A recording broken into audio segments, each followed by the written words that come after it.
Assalamualaikum warahmatullahi wabarakatuh. Selamat malam. Malam ini kita jumpa kembali di podcast WIB Channel. Dan malam ini kembali kita kedatangan tamu. Beliau adalah bukan saudaranya Najwa Shihab ya. Kebetulan.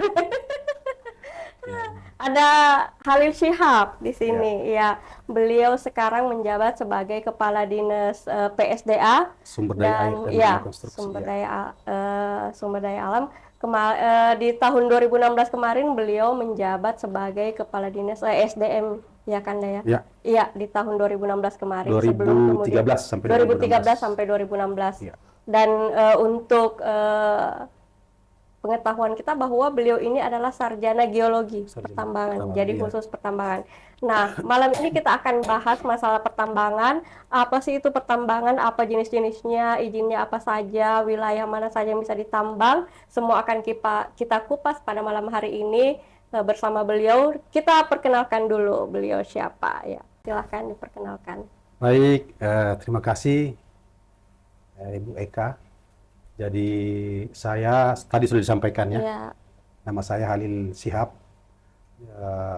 Tapi serius Kak, bukan saudaranya Najwa Shihab ya? Itu nama PAM atau apa? Nama marga. Nama Iya. marga. Tapi semua yang PAM Shihab itu pasti keluarga. Oh, berarti saudara sama Najwa Shihab? Bersaudara, cuman saudaranya sepupunya sudah agak jauh. Oh, Iya. berarti betul. Nanti kalau kita runut itu pasti akan ketemu di atas neneknya. Oh, Masya Allah. Ya, lanjut Kak. Ya baik, sebagaimana disampaikan tadi, saya sudah dari tahun 2013 ya, saya di Kabupaten Bone membantu pemerintah daerah. Kebetulan saya pada saat itu diangkat menjadi Kepala Dinas Energi dan Sumber Daya Mineral. Dulu namanya Pertambangan dan Energi. Ya, di zaman Orde Baru itu namanya Departemen Pertambangan dan Energi, berubah menjadi Menteri Energi dan Sumber Daya Mineral. Di tahun 2013 itu memang kan pada saat pelimpahan kewenangan pada saat itu kan dalam hal ini organisasi secara nasional kita itu di mana otonomi daerah lagi santer-santernya pada saat itu, di mana termasuk yang paling pertama kalau tidak salah itu yang paling pertama yang diserahkan kewenangannya ke kabupaten itu adalah sektor pertambangan, energi dan sumber daya mineral. Sehingga pada saat itu saya diminta oleh Bupati untuk membantu di Kabupaten Bone menjadi Kepala Dinas Energi dan Sumber Daya Mineral Kabupaten Bone di tahun 2013.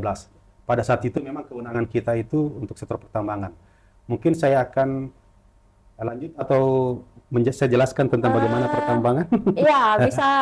Kan begini Kak, masyarakat awam kan belum terlalu paham sebenarnya jenis-jenis pertambangan itu apa saja, karena kan sekarang orang lagi pada keluar-keluar tuh tambang ilegal apa segala macam.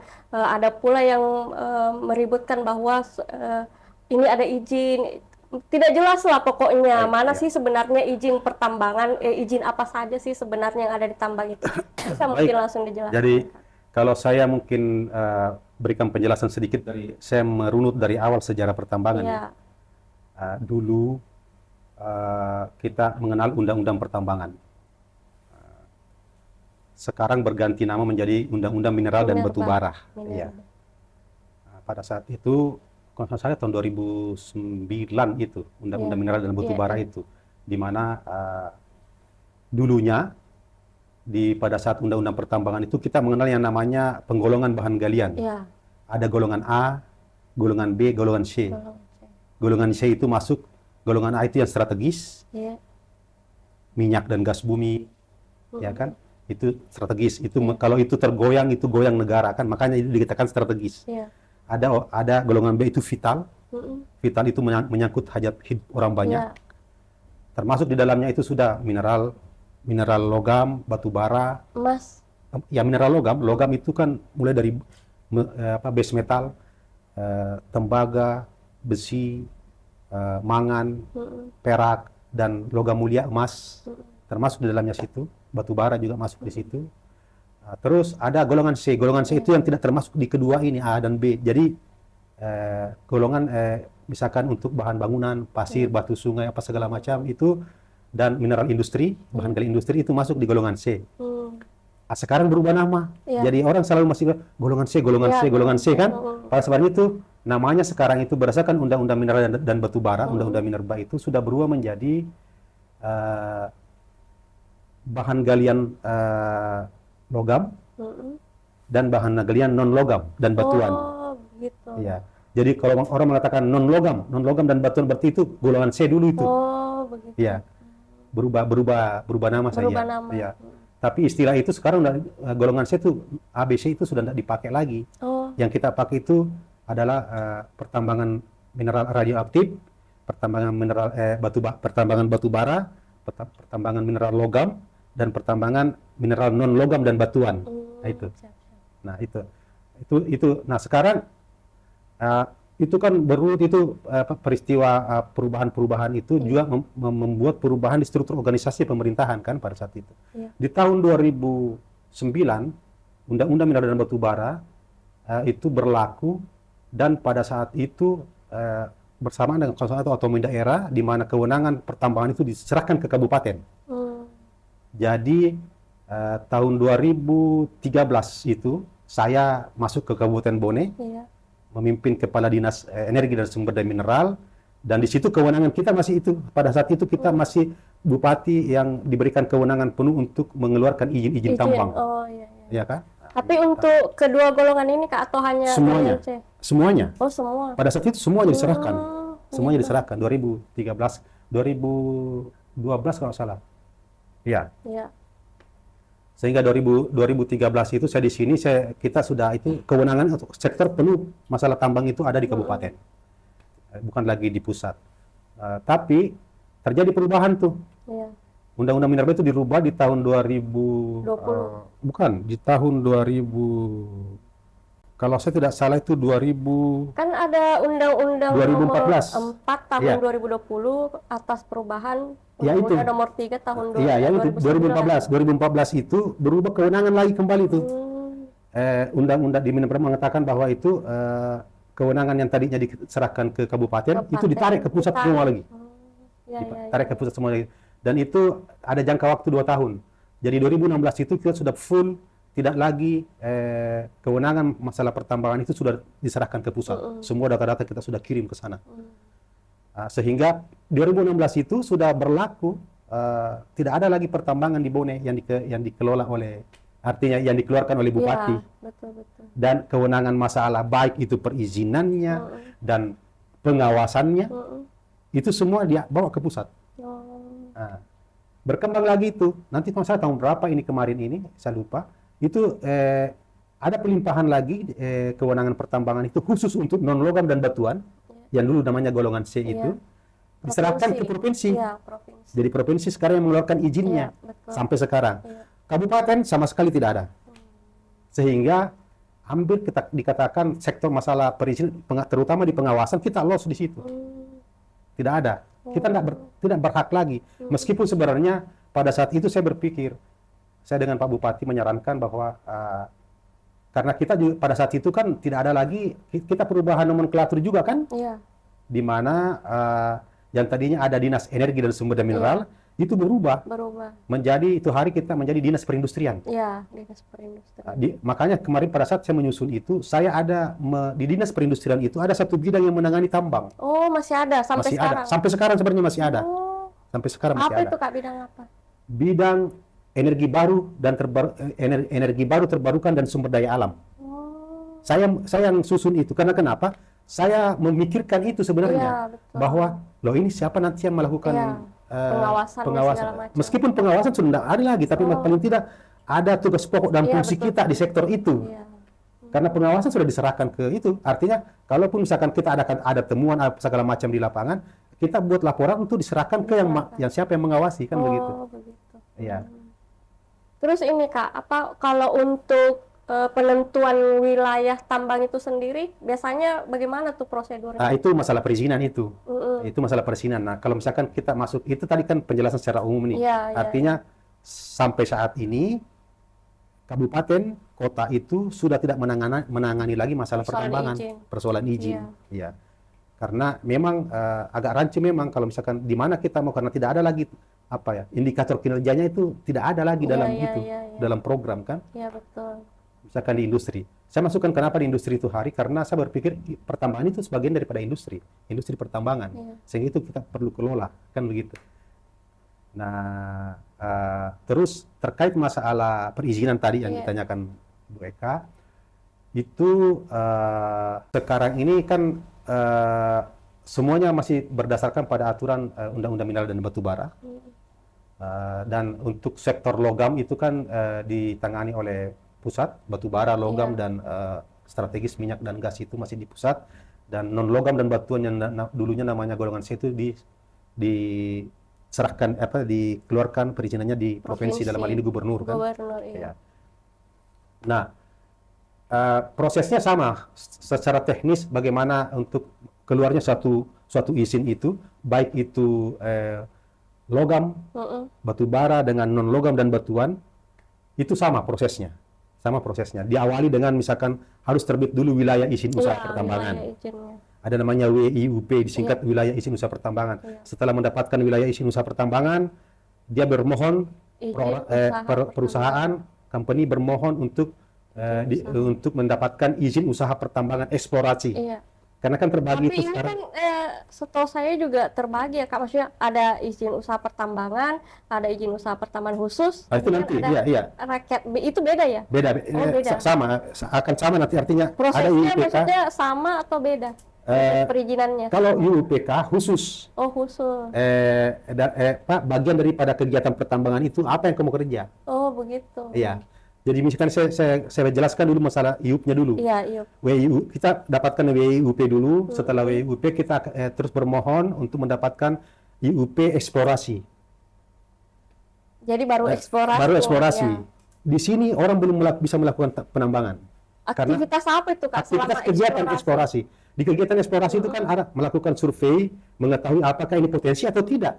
Maksudnya kandungannya. Iya, kandungannya.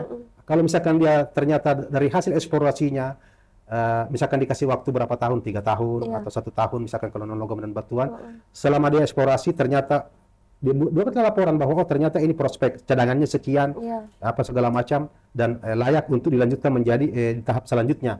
Bermohonlah perusahaan itu untuk mendapatkan IUP, izin usaha pertambangan operasi produksi namanya. Di operasi produksi inilah Tapi baru kita bisa menambang. ada rentan waktu Kakak antara eksplorasi ini dengan produksi? Ada di aturannya Itu berapa? jelas. Misalkan kalau untuk logam itu biasa dikasih waktu 10 tahun. Oh, lama ya. Bisa diperpanjang 2 kali selama 10 tahun lagi. Tergantung. Jadi misalkan kalau untuk non logam dan batuan bisa dikasih 5 tahun atau bisa dikasih 1 tahun. Tergantung kira-kira kau butuh karena ada range waktunya di aturan. Kalau kita buka aturannya nanti kan lama lagi kan. Iya, betul. Tapi yang jelas ada di situ. Misalkan dikasih waktu eksplorasi 1 tahun atau misalkan 3 tahun, terus nanti dapat diperpanjang lagi 2 kali. Berarti kan dapat 9 tahun tuh. Iya. Nantinya. Tapi bisa saja nanti pada saat dia dikasih waktu eksplorasi selama 3 tahun, 2 bulan dia eksplorasi sudah dapat kesimpulan, dia bisa langsung buat laporan. Bisa. Iya, dia buat laporan untuk bahwa saya sudah ada laporannya sudah jelas dengan data-data yang ada, misalkan dia melakukan pemetaan, pengeboran apa segala macam, analisa kimia untuk mengetahui kandungannya, kualitasnya, sehingga dia ini untuk non logam dan batuan ya. Iya, betul. Kalau logam pasti agak lama memang, Iya, agak karena lama. itu kan sesuatu hal metode eksplorasi yang kita harus lakukan. Terus memang sifat daripada mineral itu sendiri yang susah ditebak, makanya berbagai macam teori harus pendekatan. Tapi kalau untuk non logam dan batuan kan itu misalkan pasir, batu sungai, batu bumi, itu kan sudah hampir dikatakan bahwa secara umum itu orang mampu mengidentifikasi kan. Iya, betul. Nah, apalagi kalau misalkan sudah sarjana geologi memang melakukan itu atau tambang, itu cepat sekali. Oh ya, bisa. Jadi bisa kan 3 bulan dia bisa bermohon langsung untuk permohonan untuk izin usaha pertambangan operasi produksi. Meskipun jangka waktu yang dikasih itu 3 tahun, 3 bulan selesai, enggak Tapi apa-apa. kalau cepat. Enggak apa-apa. Iya. Gitu.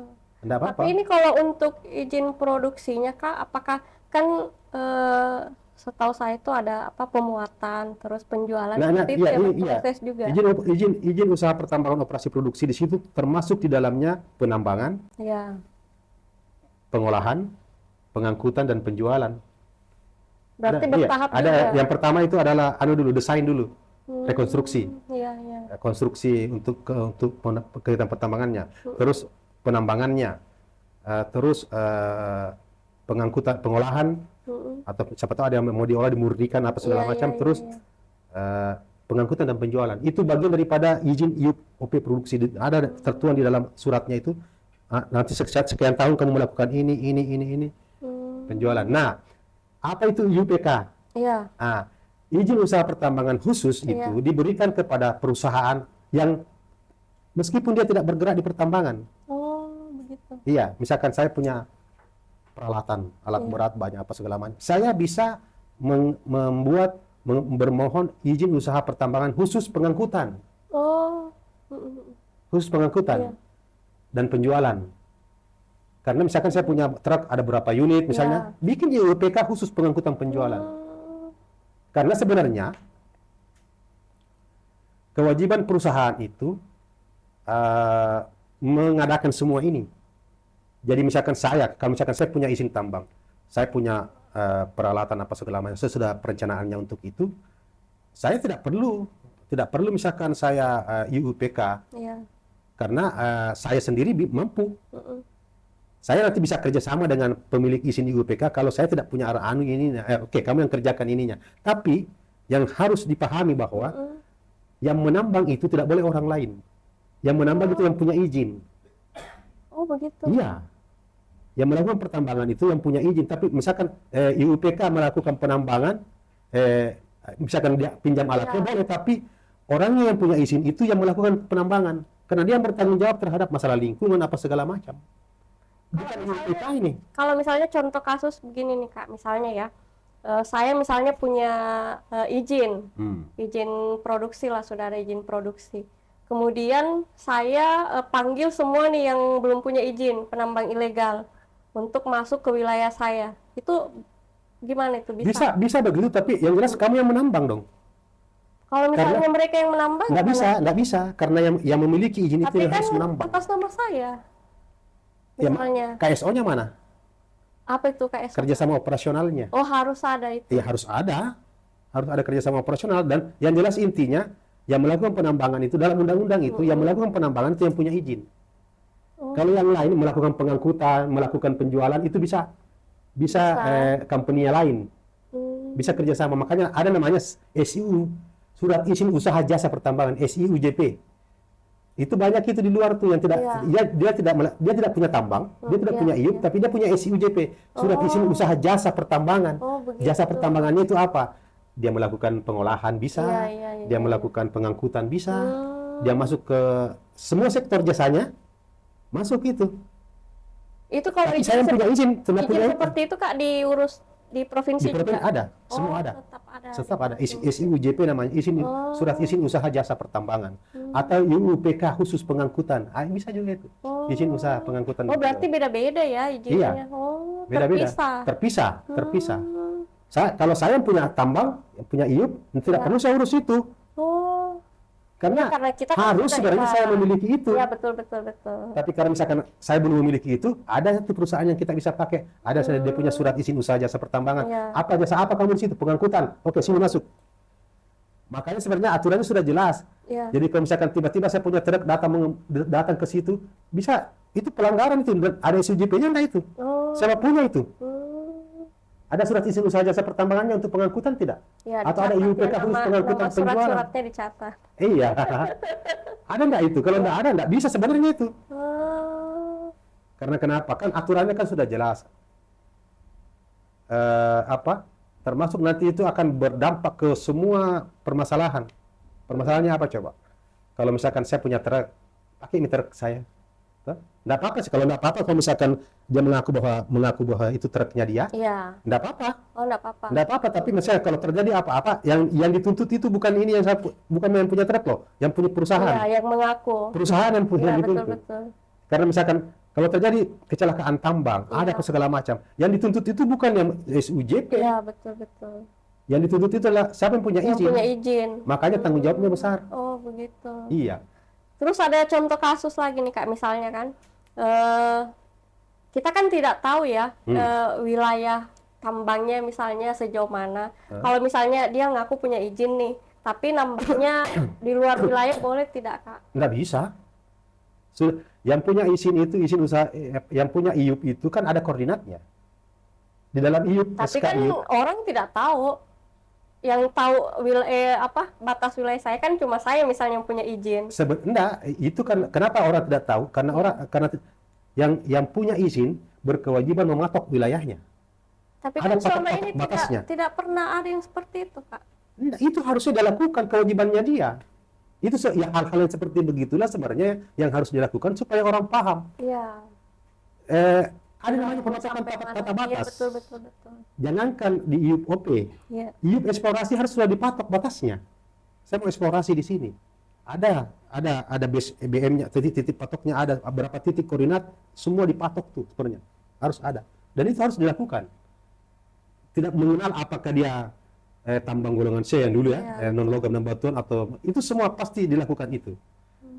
Begitu nanti masuk ke IUP OP kan biasanya kan ada penciutan wilayah. Iya. Tidak mungkin pembesaran wilayah. Betul. Diciutkan wilayahnya berarti berubah koordinat lagi. Iya. Ini lepas. Yang ini masuk dari misalkan dia ambil 5 berapa tuh. Kalau syaratnya sekarang untuk IUP non logam dan batuan itu kan minimal 5 hektar.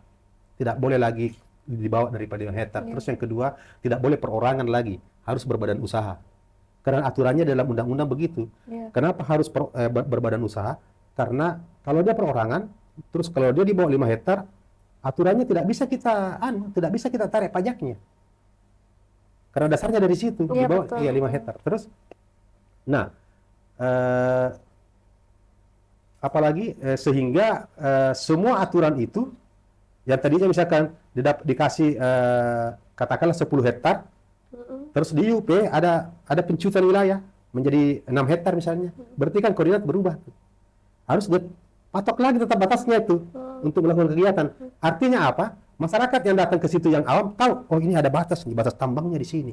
Kan harusnya begitu tuh. Kita tidak tahu sekarang karena tidak ada itu kan. Iya.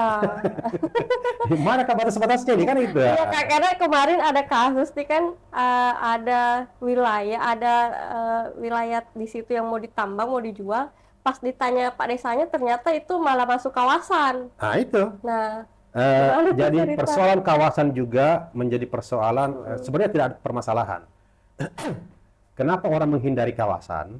Khusus untuk non logam dan batuan, kita kan investasinya kecil tuh. Menghindari kawasan karena itu kalau kita mau masuk di kawasan hutan, semua wilayah Indonesia itu bisa ditambang. Betul. Kalau dia hutan lindung, persyaratannya tidak boleh tambang permukaan, harus bawah tanah. Kan begitu.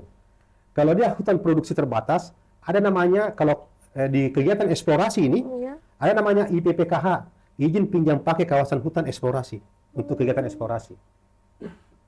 Tapi diproduksi tidak boleh, hanya eksplorasi. Diproduksi pun demikian. Oh, boleh. Izin usaha IPPKH untuk operasi produksi.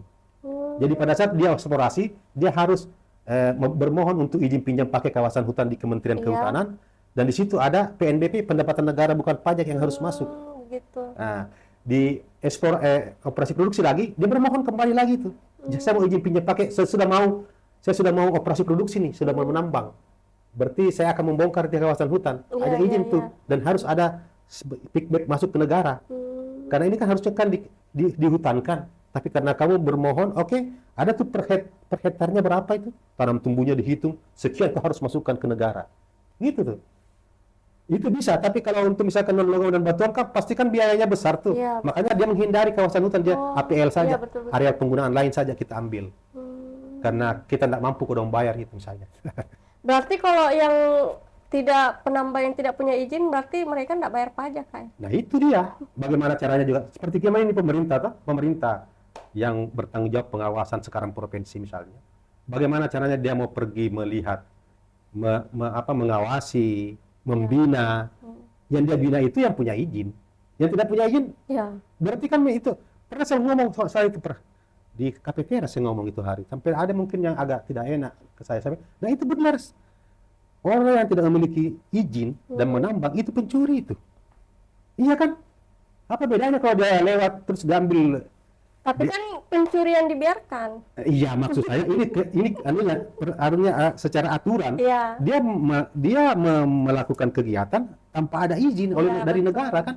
Sama dengan misalkan saya datang ke sini tiba-tiba saya masuk ini tanpa assalamualaikum, saya Iya, permisi, iya, saya tiba-tiba iya, saya iya. pergi minum, Iya, betul, apa betul. segala macam bongkar di dalam. Iya, Itu apa kira-kira bagaimana menurut yang tuan rumah? iya. Ini siapa ini? Iya, iya. Telepon polisi, woi Tiba-tiba ada orang masuk, menyerobot menyerobot masuk. ini dalam rumahku ini, merasa rumahnya kan begitu. Iya, betul. Sama dengan izin tambang ini. Tapi sebenarnya. herannya begini Kak, selama ini kan apa ya, puluhan tahun itu sudah terjadi hal seperti itu, kok pemerintah tidak mengambil tindakan gitu? Sebenarnya bukan tidak mengambil tindakan. Kalau saya mengatakan bahwa aparat penegak hukum itu harus bekerja. Berarti sama ini Karena nggak kan begini, bekerja Pak. APH-nya. Wallahu alam. Saya tidak tahu karena yang jelas aparat hukum harus bekerja karena itu masuk di ranahnya dia, bukan di ranahnya pemerintah Iya, itu. betul. Karena pemerintah itu adalah yang sudah dikasih izin, kita awasi bagaimana tata cara pertambangan yang baik dan benar, bagaimana safety-nya, apanya segala macam, terus koproduksi berapa, Iya. harus ada laporannya masuk ke pemerintah daerah sehingga kita tahu oh berapa pajak yang harus masuk sebagai PAD. Pendapatan negara berupa kerja dengan PAD untuk misalkan kabupaten. Karena kalau itu tidak ada, bagaimana caranya kita mau menghitung? Iya, betul. Kan begitu. Apa yang mau dihitung? Apa yang mau dihitung kan? Betul.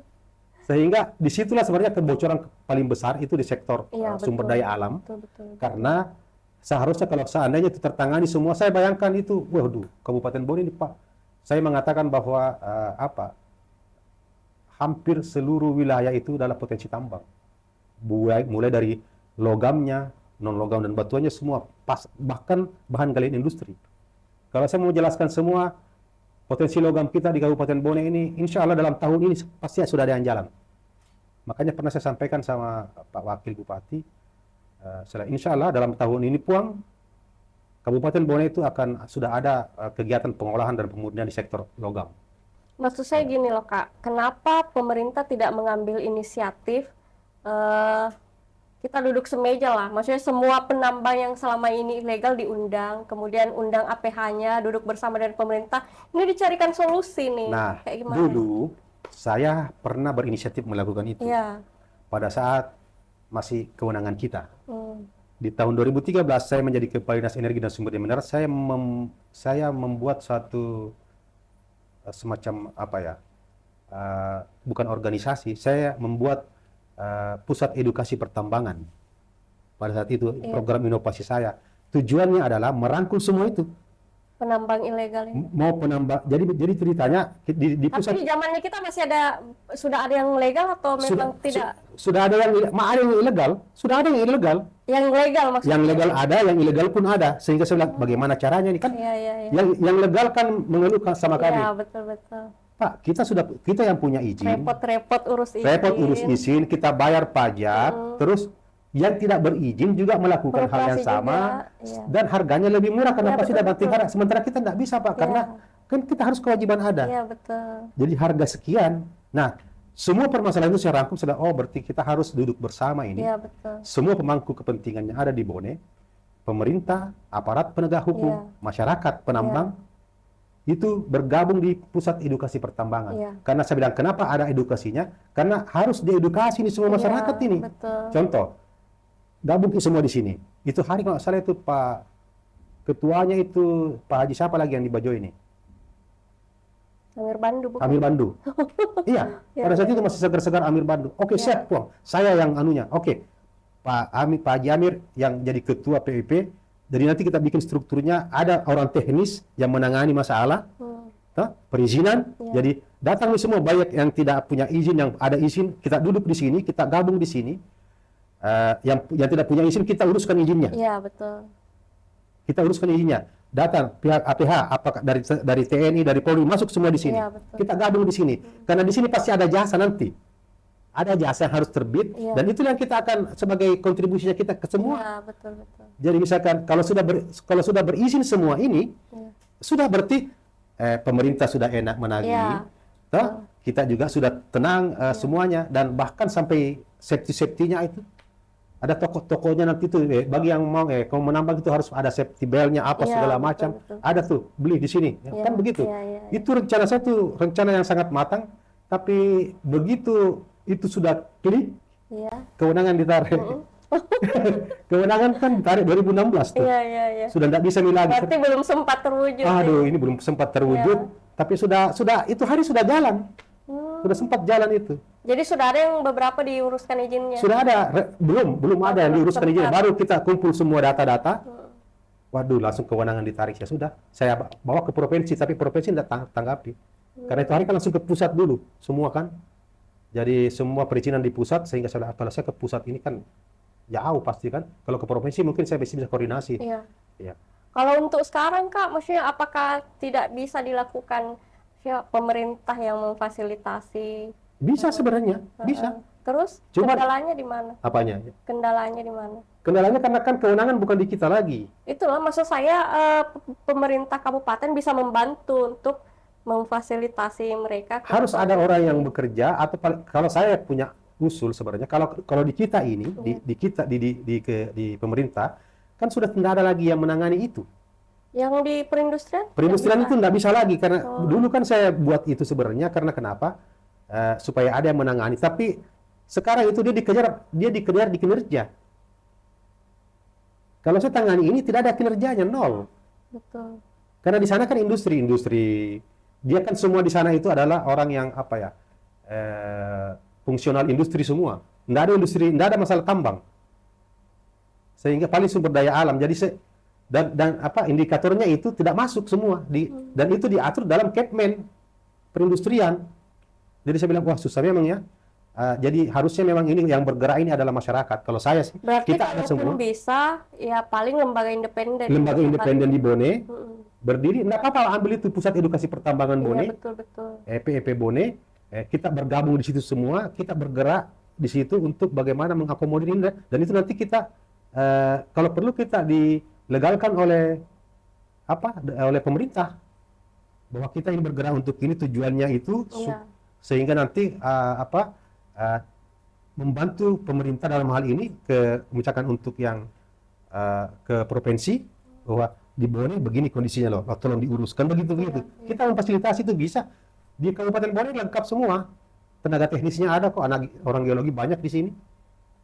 Lucunya lagi Kak, ini maksudnya hasil produksi tambang ilegal ini banyak digunakan juga, termasuk oleh pemerintah. Gimana? Wah, itu ya saya tidak itu karena yang jelas intinya bahwa saya berbicara secara aturan bahwasannya makanya sebenarnya digunakan oleh pemerintah itu kan pasti kan hubungannya ke pajak. Pajak pasti kan dia tidak menarik di hulu kan, dia menarik di hilir sekarang. Iya. Artinya apa yang ada di situ kontraktor berapa volume bahan tambang yang kegunakan itu yang kebayar pajaknya kan begitu. PAD-nya ya, bukan pajak ya. Tapi ini yang seperti ini Kak, maksudnya tidak bisa dibuatkan perda khusus penambang atau apa ke Perbuk apa? Tidak ada, tidak bisa kita bikin perda di kabupaten karena kewenangan tidak ada deh. Dulu kan ada perda pertambangan ada. Itu mati dengan sendirinya kan. Berarti pemerintah memang betul-betul sudah tidak punya cara untuk menangani yang ilegal-ilegal ini. Supaya maksudnya bisa digenjot ada penghasilan. Iya, makanya saya bilang itu kalau untuk tidak ada lagi wadah yang kita bisa gunakan untuk menangani itu barang. Satu-satunya yang bisa bergerak kayaknya cuma APH ya, supaya. Iya, APH aparat penegak hukum. Karena kalau kita di mana kewenangannya tidak ada lagi kita. Paling kita bisa menyampaikan ke provinsi. Salah satu misalkan di sektor misalkan katakanlah saya kepala dinas sumber daya air nih sekarang. Ada penambangan di sungai, kan itu kan bagian kewenangan saya. Saya bisa lapor tuh. Oh, begitu. Saya bisa lapor, ada penambangan tanpa izin di sana. Asal ada laporan dari masyarakat, saya akan sampaikan ke Dinas ESDM Provinsi untuk dilakukan penanganan. Ada data penambangan Tapi tanpa izin. tidak bisa jemput bola, kayak harus terima laporan gitu. Terima laporan karena tugas pokok dan fungsi tidak ada lagi di situ. Iya, betul. Yang punya itu Dinas ESDM Provinsi. Iya. Khusus untuk non logam dan batuan. Iya. Kalau untuk logam ada pelanggaran, kita menyurat ke Kementerian ESDM. Kan begitu. Begitu. Iya. Tapi ribet juga mungkin Kak ya. Bukan seperti persoalan ribet, kita mau melaksanakan atau tidak. Bukan persoalan ribetnya. Karena Kita pasti- tergantung dari hati iya. mana. Kita mau melihat Bone lebih baik. Kalau saya punya usul itu, kita bikin wadah itu tadi. Kita Siapa tahu nanti setelah pensiun Kak bisa kita yang bisa, saya nggak ada masalah karena dari dulu itu saya sudah pernah sampaikan ini ke teman-teman. Teman-teman termasuk siapa lagi namanya? kemarin kayaknya Anwar Marjan masuk di situ. Yang dulu. Yang dulu. Yang dulu itu Anwar Marjan ada di sana, Ya. si siapa lagi? Pian, apa segala macam. Ya, Alfian, terus ya. yang sekarang ini siapa lagi dulu lupa namanya. Teman itu dia mau melakukan itu. Saya bilang, ayo, kita sama-sama. Tapi kan harusnya bukan saya yang pegang, Anda yang inisiatif sekarang. Iya. Tapi saya kasih gagasannya seperti ini. Wah bagus itu Kak. Iya memang harus itu karena kalau enggak apa lagi, enggak ada lagi. Harus dari situ nanti cikal bakalnya kita bagaimana menata pertambangan yang baik dan benar di Kabupaten Bone. Nah, ini Kak, yang terakhir nih, kemarin kan kita sempat apa sih namanya itu RT RW atau apa tentang zona tambang. Yang mana sih sebenarnya di Kabupaten Bone ini mana sih sebenarnya yang masuk zona pertambangan atau semuanya bisa? Semuanya Di bisa. daerah manapun bisa. Iya, semuanya bisa zona pertambangan karena akan ada di yang keluarkan sekarang peta itu kan Kementerian SDM. Iya. Ada pertambangan logam, ada pertambangan non logam, Iya. ada pertambangan batu bara, ada zona pertambangan radioaktif. Itu ada datanya itu di Kementerian SDM. Jadi kalau orang misalkan data itu yang digunakan sebagai dasar pada saat orang bermohon izin di misalkan di provinsi dasarnya mau mengurus apa izin apa pasir dan batu sungai dicek tuh di peta, oh ya cocok ada bisa masuk dikasih izin. Oh, Iya. Dan pastikan persyaratannya kan kalau untuk sungai kan banyak tuh harus minta ada rekomendasi teknis dari balai karena yang punya sungai kan Balai Besar Wilayah Sungai. Kebetulan kan di Dinas Sumber Daya Air tuh. Kalau batu gunung enggak perlu kan untuk misalkan kuari untuk batu tapi yang gunung. kemarin yang batal itu Kak yang di wilayah Bontocani tuh kenapa tuh? Batal yang mana itu? Ada perusahaan yang mau masuk menambang apa ya kemarin di situ? Nika atau Marmer. apa ya? Marmer. Di sana itu di Kecamatan Bontocani sekarang itu ada pertambangan biji besi, Ya, biji besi. iron ore, untuk logam. Kalau industri itu ada marmer di sana. Itu sudah hampir jalan tapi sekarang kan biasanya kan begitu kan faktor pasar tuh. Iya. Ada yang mau pasarnya marketnya jelas, pasti dia tambang tuh marmer tuh. Kalau untuk logam di Kabupaten Bone ya, di Kabupaten Bone yang izin usaha pertambangan logam yang ada yang aktif sekarang itu saya urut ya dari di Kecamatan Bontocani ada PT Berkas Semesta Alam, ada PT yang sekarang PT Merdeka Mineral Indonesia Iya. itu 5.000 hektar. Batu Mulia Sulawesi itu ada di Bontocani itu. Sekarang masih beroperasi. Sekarang masih dia IUP OP satu eksplorasi berkas misalnya eksplorasi PT Batu Mulia Sulawesi itu IUP operasi produksi, PT Merdeka Mineral Indonesia juga IUP operasi produksi tapi sementara sekarang proses untuk modinya di kementerian karena belum terdaftar modinya peta Map of Indonesia Iya, iya, iya. ya satu peta kan One Map of Indonesia itu sementara pengurusan tapi dia sudah IUP itu. Iya.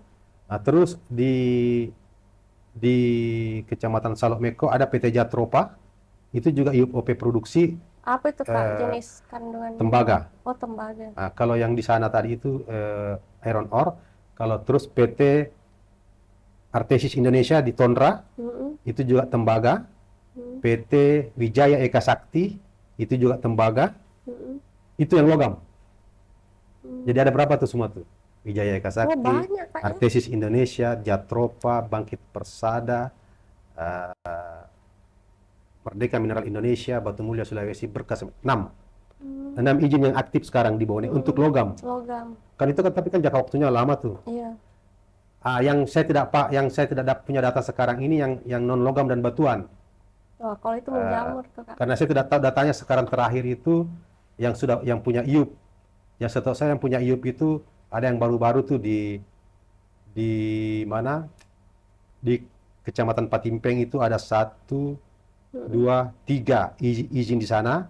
Terus di Salomeko ada 2 izin di situ. Iya. Itu IUP eksplorasi tuh. Yang IUP OP ada 2 di Kecamatan Patimpeng. Terus eksplorasi juga ada di Boli 1, itu pasir batu sungai. Kalau yang IUP produksi berapa Kak yang kita tahu? Itu Saya non logam nih. yang saya tahu yang operasi produksi itu hanya ada di Patimpeng itu, PT apa namanya dulu itu, PT Ahdar, apa KCP Ahdar dengan saya lupa namanya, tapi dua di sini situ yang IUP-OP. Patimpeng. Patimpeng. Kalau wilayah lain? Wilayah Ada lain punya- eksplorasi, masih eksplorasi. masih eksplorasi, belum bisa menambang tuh. Tapi kan semua sudah pada Nah itu, saya tidak tahu itu kenapa harus persoalan menambang dia, karena yang jelas saya sampaikan data itu, iya. selebihnya saya belum tahu apakah dia sudah punya izin atau tidak. Yang setahu saya yang sekarang yang saya bisa rekap ada 4, ada 2 yang punya IUP, ada 1, 2, 3, 4 yang punya IUP eksplorasi. Iya. Saya Apalagi lupa itu yang namanya. belum punya izin sama sekali. Karena Iya. pernah juga begini Kak, ada beberapa penambang kemarin yang ngeluh, katanya tuh tidak tahu ngurusnya kayak gimana prosedur. Itu sebenarnya yang butuh dari dulu itu deh sampai sekarang itu masalahnya. Iya. Makanya kenapa saya berpikir wah kita harus punya wadah Iya, betul. untuk mewadahi Iya. ini.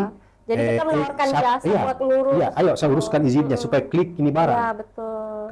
Tapi paling tidak kan di situ kan pada saat kamu diuruskan itu pasti ada jasa di situ. Iya. Karena harus ada yang dibayar, pendapatan negara bukan Iya, pajak, betul. jasanya orang yang uruskan kok apa segala macam. Kita sepakati, kamu oke, kita jalan, kita uruskan izinnya.